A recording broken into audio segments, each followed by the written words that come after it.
סיימתם יום העבודה? סיימתם את היום, אתם רוצים לשמור על הדלי של השפכטל נקי? אני פותח את הדלי של השפכטל ומנקה את הצדדים. ממרקה את כל השפכטל לאמצע. והדבר הבא שאני עושה,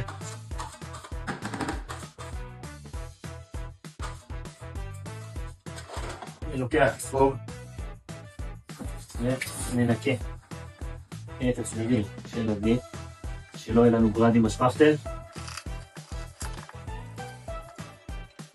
ננקה אותו טוב, נוודא שזה נקי כמו שצריך. והדבר הבא שאני עושה, אני לוקח בקבוק של מים, פותח את הבקבוק וממלא. מילאתי מים, אני סוגר את הדלי. מחר בבוקר אנחנו נשפוך את המים האלה ונתחיל לעבוד עם שפכטל טרי. כמובן נותן לו איזה פילוש עם ניילון, והדלי שלי